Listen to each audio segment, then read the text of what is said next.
All right, what is going on? How y'all doing out there in Atlanta Bird Gangland, and also on Uncle Steve's Lounge on YouTube? How you doing? You with your uncle today? Happy Father's Day to all those out there in Atlanta Bird Gangland, and for those listening on Uncle Steve's Lounge on YouTube. I had a very good day today. The shout outs to my wife and my family. Those members of church that we got an opportunity to break bread today and celebrate the day today. Happy heavenly birthday to my dad up there,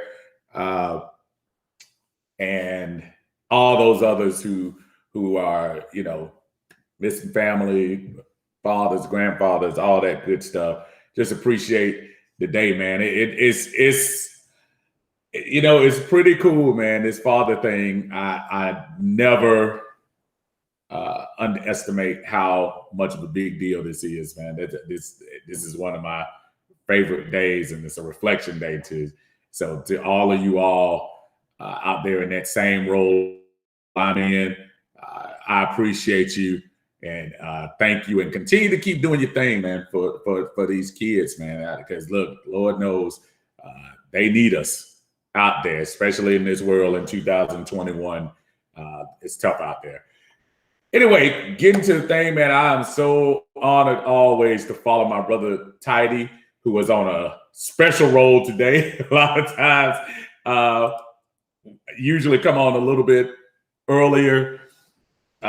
Be brutally honest, I had a little bit of a late evening yesterday, celebrating, kind of having a little bit of a Father's Day thing. If you all got a chance yesterday, I did a little bit of a roundtable. I know the internet was so horrible yesterday, and I apologize for that.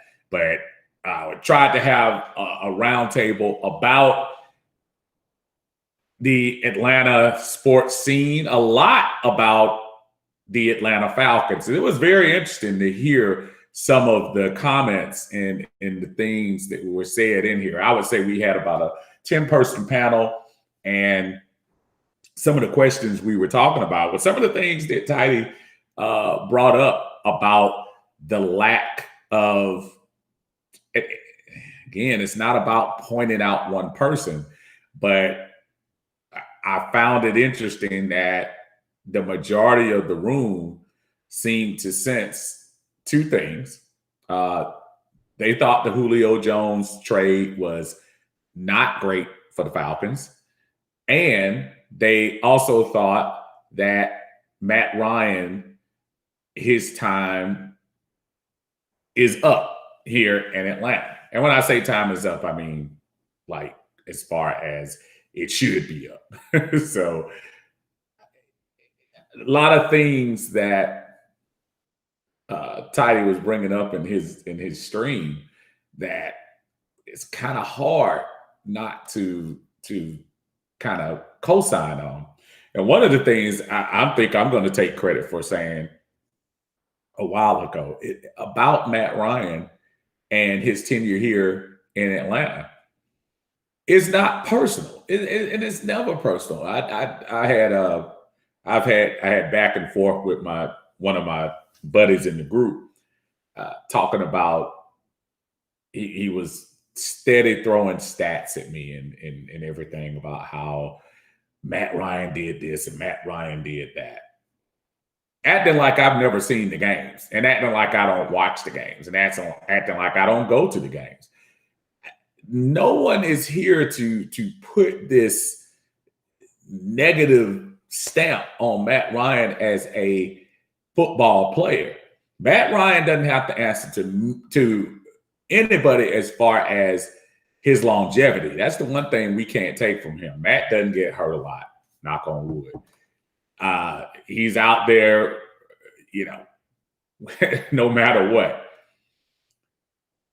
But we are very much a what have you done for me lately society. And especially when you start talking about football life. The football shelf life is a lot different now. And as far as how high you're held in esteem, it's interesting because the last 3 years here, Matt has gone again. Matt is the leader. Matt is he is the unquestionable leader of this team. And when you start talking about results, you can't just hurry up and say, well, he put up his stats, he's good. When you're the highest paid on the team, you're held to a different standard. And that's the thing that bothers me when I hear people start to take up for him in such a way that he's exonerated from any kind of criticism. If anything, he should be held more accountable for our results in the last few years. What's going on, Artavius? Good to see you, brother. Martavius, what's going on, man? Brother Joe, I appreciate all of y'all. Happy Father's Day to you guys. I appreciate you guys stopping in. I'm not naive as well. I know the Hawks game will be on shortly, so this is probably going to be a little bit of a short and sweet message. I'll probably shoot on tomorrow during the off day later in the afternoon, hopefully to be able to tie in some positive talk about our Atlanta sports team actually coming through in the clutch. Was brother Tidy, man, great job as always here on a Sunday evening. No kids over here. Hey man, look, they might come soon, brother. Don't knock it till you try it. No kids might come along before you know it, man. So anyway, again, in one of my weekly battles with folks to talk about accountability and what it means to be the highest paid player on the team and be held accountable. I'm telling you, it is hand in hand, folks. I understand that this is a team sport. As a matter of fact, football is probably the most, more than basketball, even more than basketball. Basketball, there are 5 players on the court, but you can have somebody take over a game and the rest of you just sit back and just kind of play along. But with football, you're right. You do need to have all 22 players on the same page trying to accomplish the same goal. Absolutely. So I feel like the 20 plus and 30 plus $1 million that we pay Matt Ryan, it is fair criticism, folks. You can't sit back and pick and choose. Oh, he threw for 450 yards and 3 touchdowns in this game. The defense did it all. I understand that. But you're the person they put on the poster.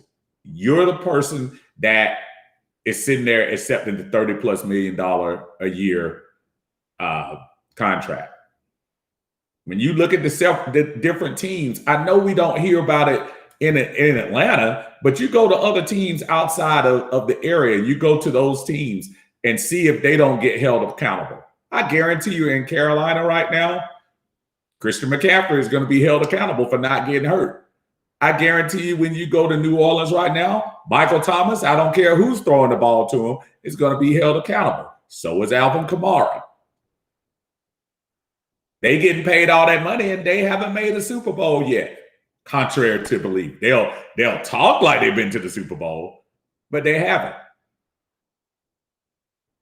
So when you start looking at players and how much money they're making, yes, it's fair game for us to hold them to a standard to say, we want to win now. The Julio Jones things, listen, yeah, we are 2 weeks, so we are 2 weeks today, 2 weeks from it, and eventually it's going to die down. But guess what?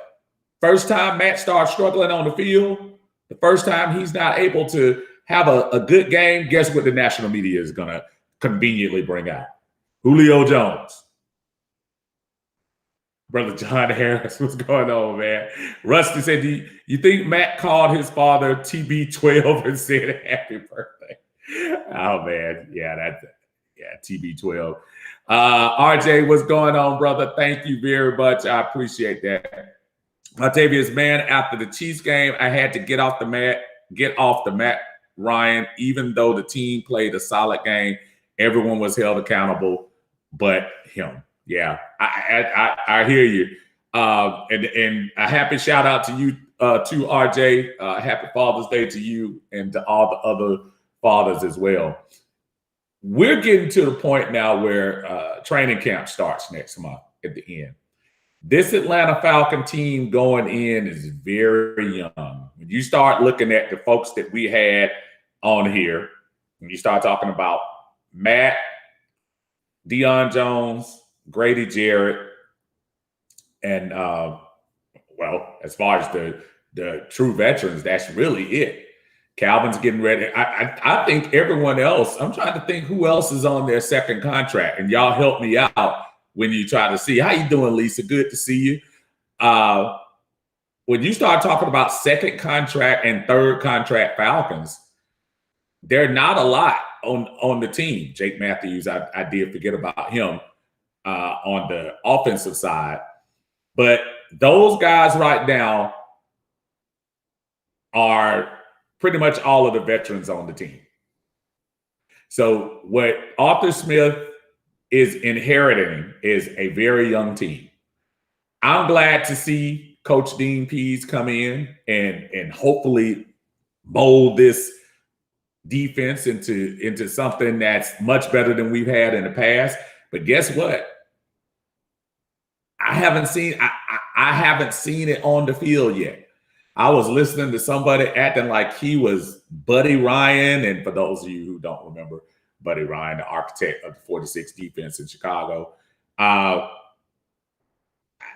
And he hasn't really, what he's done in Baltimore, that's great. But he also has some very significant talent in Baltimore. Arthur Smith, what he did in Tennessee is undeniable. It is what got him the job opportunity this year. But he doesn't have Derrick Henry in this backfield. And I'm not trying to in any way compare Ryan Tannehill to Matt Ryan. That's unfair to Matt Ryan. It is. But how much better is he? Not that much better. So there are a lot of growing pains that we're going to have on this team. So yes, I'm going to be optimistic, but there's also another part of me that's going to say, whoo, we got a lot of work to do. So I'm not ready to exactly make Dean Pease Coach of the Year on the defense and Arthur Smith Coach of the Year overall until I see what's going on. Got a long way to go for that, folks. Rusty says, we are the third youngest team in the league. I think that's the graphic that I seen the other day. And again, how confident right now do you feel with Matt Ryan as quarterback going into this year? With the amount of yards which I'm sure his fans have been clear to tell us, the 4,000 yards, we get it every year. He's going to be asked to do a lot more than he's done in the past. The throw it up and see what Julio does thing is over. Now, I will say this. Matt Ryan did strive in games without Julio Jones by spreading the ball around. Maybe that aspect of his game will improve because, you don't have that guy, and no disrespect to Calvin Ridley. Calvin Ridley is an awesome talent. Calvin Ridley is going to continue to eat and do what he needs to do. So this is not saying Calvin Ridley is written off. Calvin Ridley is not Julio Jones at this point in his career. Julio Jones is next level. So you don't have that on your team anymore. So now we're going to be looking at the tight end more. Enter the highly hyped Kyle Pitts. Enter Hayden Hurst, who to me was underused last year. I think the flashes that we saw with him last year showed that if we got the ball to him a little bit, I think he pay some dividends. And I still think he will, if you look at it. What's going on? Wagon Auto Garage on Uncle Steve's Lounge. I went in and checked Ducks for discount Julio jersey, and none was there. It's probably going to take a while for those Falcon jerseys to come down. I haven't looked on the Falcons store to see what the prices are on those Julio jerseys. See, the problem is you have a lot of people now that they relish situations like this when a person moves on jersey-wise, and they'll buy these for moment, to have in their cases and stuff for their Falcon. I have so many Julio jerseys, it's not even funny. But for those looking to get a discount on Julio just because he left, nah. It's different. It's going to be different than when our brother Devonta was going. And I remember looking at when they got rid of him, and immediately his jersey went down about 40%. That's not a shot. That's just saying that's what happened. My brother, whose jersey I have on right now, Todd Gurley, I haven't seen any. I don't even know if they probably still have it on the website or not. But I'm pretty sure it's going to go down as well. Rusty says Matt is the wild card. Yep. Toddy Hurst was very much not used enough last season. And I don't know why he wasn't, but he's going to be key coming up this year in this offense, because now Kyle Pitts all of a sudden is going to be the tested rookie. So I think you'll see some coverage lean towards him in this offense we're going to play with the 2 tight end set.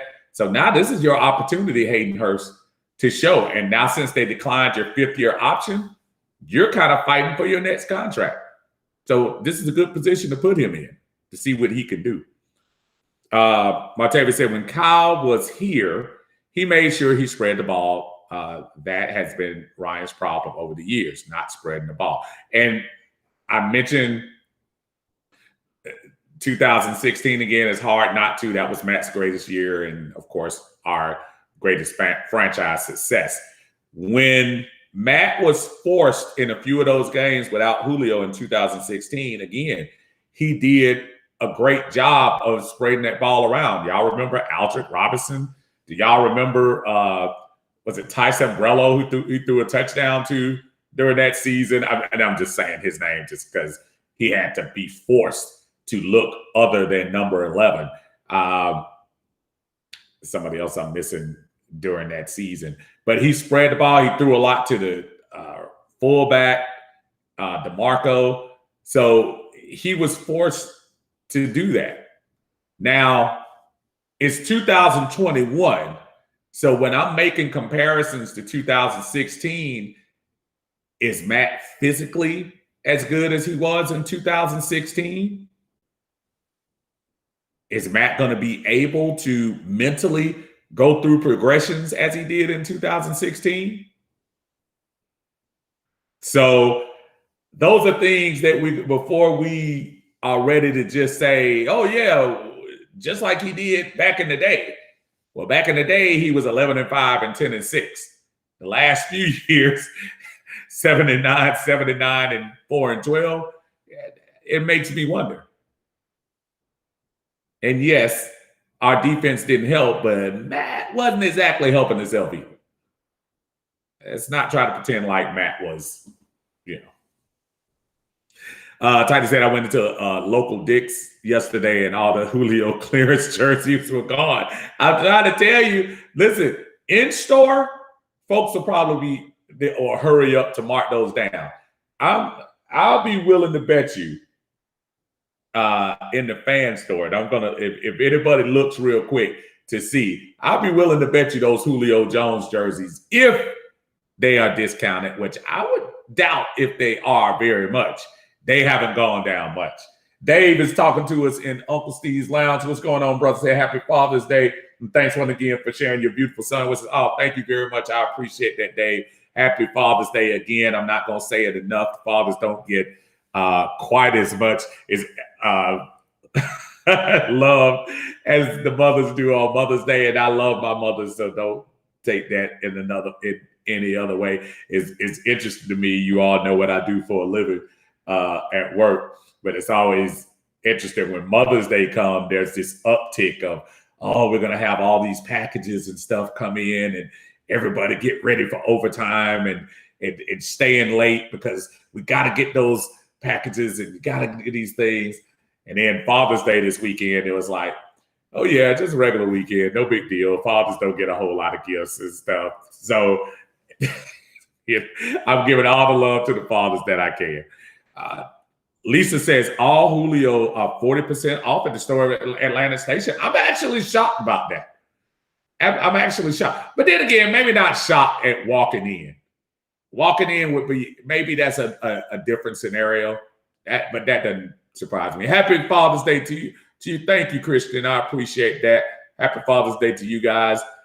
Chris said, broke the record with different players with a TD reception that year. I think it was 15. Absolutely, Chris. And he was forced, again, he was forced to spread the ball way before Julio got hurt that year. When we were at the beginning of that year with Kyle, I think Kyle broke Matt out of the, I'm taking a John Harris phrase, to stare down at the one receiver all day. So you're absolutely right. Those are habits he had to break. I absolutely agree with you. And he became better when he was dishing it off to all the receivers. I keep going back to that 2016, and I think about those games near the end, the Rams and the 49ers, when he had some of his better offensive games that day when Julio was nowhere on the field. And matter of fact, I'm almost wondering, was Julio and Sanu out in one of those two games? I can't remember whether that was the Rams or the 49ers that we had those West Coast games back, the West Coast teams back to back. I know we had 49ers here and the Rams in their place. But yeah, Dave says, Steve, I've given up on stats. The only stat that matters is wins and losses. Passing yards mean nothing to me. Dave, I concur. Stats are great for your fantasy team.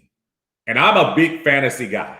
I'm a huge fantasy football guy. You'll look for me for two or three. If any of you play fantasy football, I'm not going to sit here and try to pretend that's for the stat geeks, blah, blah, blah. I absolutely pay attention to fantasy football, and I love those leagues. But I'm able to separate playing a game and what's going on the field. None of that stuff means anything to me. For all of the stuff that Drew Brees did in his career, and he did, I'm not going to sit here and try to act like Drew Brees, because he played for New Orleans, didn't do anything. He had most of his career accomplishments on the field, talking about NFC Championship, Super Bowl, early in his career. Yeah, he had the little one time when they lost to the Rams right before the Super Bowl. But really go back and look at his career. He won that Super Bowl a long time ago. Since then, Drew Brees has become pretty much a stat monster.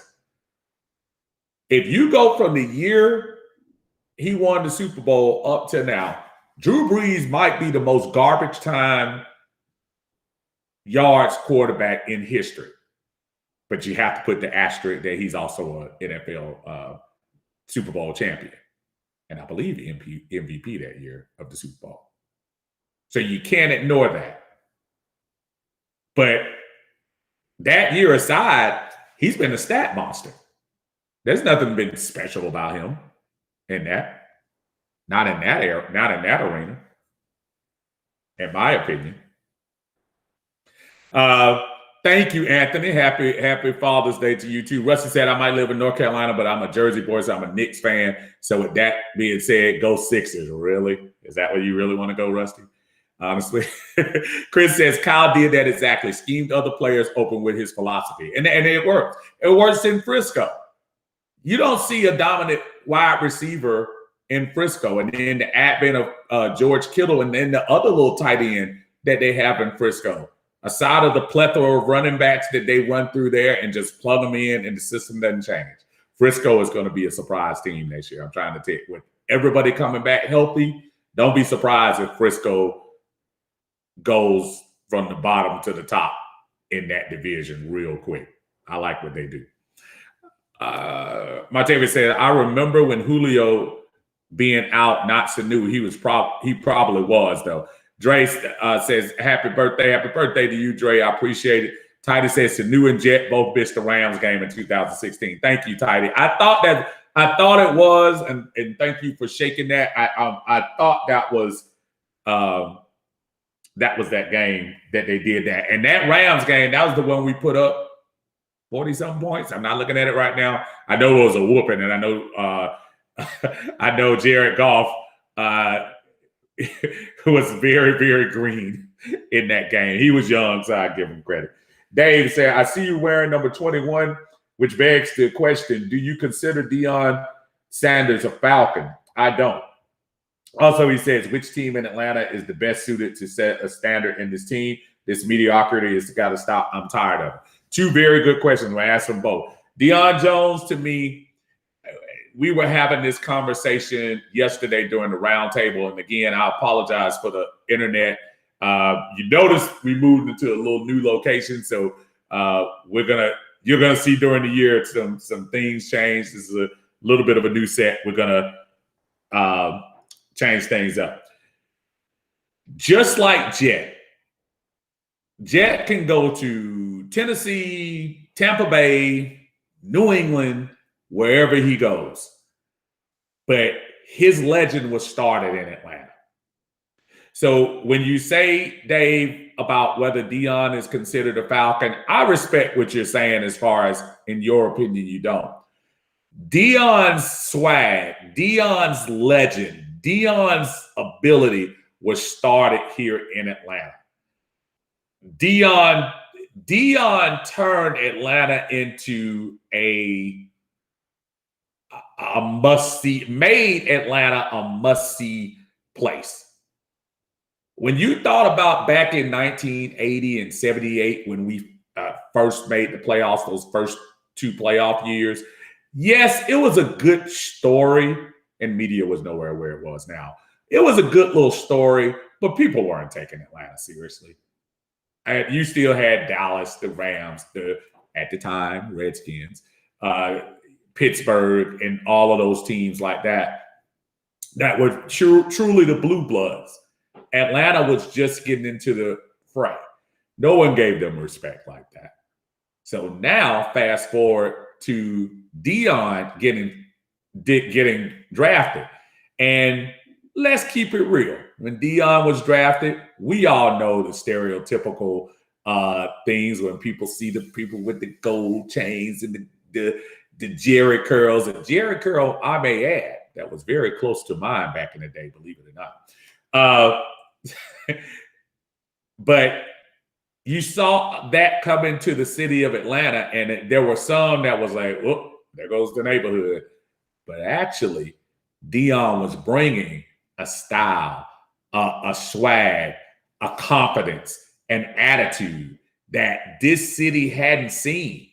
Even with the basketball team, even when you start talking about the baseball team at that time, the baseball hadn't quite got there yet, but it turned some things around. And give Jerry Glanville a lot of credit to allow that to come into the team, allow that attitude and that cockiness at the time. And I won't say cockiness so much, but confidence to come into the team and say, okay, let's try this out. Ended up working out. So I say Deion built his legend from those first 4 or 5 years here as a Falcon. So, yes, by the time he went to Frisco and Dallas, he was Deion Primetime Sanders. Primetime started in Atlanta. So, answering your question, I do believe that he is that guy. When you start talking about, sports mediocrity and with the Hawks and the 76ers, which right now is 15-13, Philly, which is a good sign, at least the Atlanta is sticking close. It's going to be great if the Hawks can pull this thing off. I think it's going to be a real good thing for the city. We need a winner here, y'all. The Atlanta deserves a winner. And I'll even go as far as say Georgia too. When you start thinking about all these other places that snuck in and got championships, when you talk about New Orleans, when you talk about Philadelphia, when you start talking about, listen, even in this time, New England came in and just took over everything in that little time set. It's everybody needs to have that team and that somewhere to build up this city. We deserve it. When Atlanta United won the championship, it was a nice story, but it's not football. It's not. Baseball is even closer. We'll celebrate baseball big time. But, I think it's going to be a good thing for the city if the Hawks can pull this thing off and bring us back to prominence. I think it would be a great thing. Tiny said, I enjoyed the roundtable. Good hearing from outsiders who don't hold Falcons bias. Do more of those, please. Even in 2021, when you think of Deion, you think of Falcons prime time. And y'all don't even remember, man. I hope y'all do give her a lot of credit. Everybody is ready to give Chris Berman a lot of credit. But if y'all remember Robin Roberts, who's on Good Morning America, Robin Roberts was the one who started prime time. When they used to do the highlights, that was not Chris Berman. A lot of people like to, Chris Berman has the nicknames and all this and all that. No, that was Robin Roberts. Robin Roberts used to be on Fox 5, where it used to be just WAGA Channel 5 before they switched to Fox. But Robin Roberts used to be the sports person on Channel 5. The primetime thing, when she went to ESPN, she was all about the ATL. And when Deion would get those interceptions and start running, and they would go to prime time. Go look at your mamas and daddies. They'll tell you about it. Dave said, good point. I didn't look at it that way. Thanks for asking the question. There's no denying Deion did that for Atlanta. Yeah, brother. Listen, I know there are different opinions about it, so I don't hold anybody about that. Going back to Tidy, thank you very much. We're going to try to do those roundtables, hoping I can get my illustrious admins up here to Compound Johnson one day, and we can do that as well. I think that would be great for the group to be able to sit down and have different. And the one thing I did like about the group yesterday were those were not all dug in Falcon fans. Actually, I think, to be honest, out of the group, I think it was only about 3 that were truly, I would say 2 of them were big Falcon fans. One was just an Atlanta sports fan, and a couple of them were casual. But everybody else, you had a New York person, you had a Ohio person. So, yeah, it is good to hear the outside perspective of folks, of what they think about us here in the city. That to me is a cool thing when you think about it. Tidy says Deion brought the tomahawk chop to the Braves. Prime would be forever in Atlanta. Absolutely. Trey said Deion stole money from the Ravens. Yeah, see, by that time, he definitely did not. As I'm sitting here right now trying to pull up this game so I can give y'all some updates. Deion, by the time he got to Baltimore, man, prime time was over. He was just a legend trying to get the last couple of checks, which to me, I think Deion is just so much better on media, to be honest with you. I think he's great. What he's doing down at Jackson State can't be ignored either. Keep in mind, y'all, it'll be a couple of seconds late if you hear me say something about the Hawks. I'm looking at 17-17 as I'm looking at Clint Capella clink another foul shot. I am encouraged that they are close right now. As one of the things that when we start letting Philly jump up real long, that's not good. But anyway, yeah, I hope the Hawks are able to extend this. And I don't want anybody to dump on the Hawks if they happen to lose this series to the Philadelphia 76ers. Is much different than the expectation when you talk about the Braves. Long way to go with the Braves. I'm not going to call them out quite yet because baseball is just one of those sports that you can't really get totally, into it until the end, in my opinion. Tidy said, do you listen to 21 in Prime? Is Deion's podcast with Jamie Duke's great show. I heard it once when they were, and I know they were former teammates, so I know they have a closeness there. I got a chance to listen to it one time when what were they talking about? It was something last year that they were discussing. But I used to love, when Jamie had the talk show here, he would bring Prime on a couple of times. And I can't remember whether he was at 680 The Fan or at 790 The Zone, but he was at one of the stations here for a long time as a guy on the radio. So, yeah, I love what Prime brings to the game. Right now, the Hawks up 19-17, a little bit left in the first quarter. Look forward to seeing that. I know a lot of you are probably getting ready to watch the game, so I'm going to cut off here in a second. Just wanted to give y'all a quick little bit on Sunday. We will definitely discuss a lot more Falcons next week. And, tomorrow. We'll have a show tomorrow in the afternoon. I'll put up exactly when I come in. It's probably going to be in the evening. I would probably say somewhere around 6. Until then, y'all enjoy your Sunday evening. Again, happy Father's Day to all the fathers out there. Appreciate y'all. Y'all take care. Go Hawks.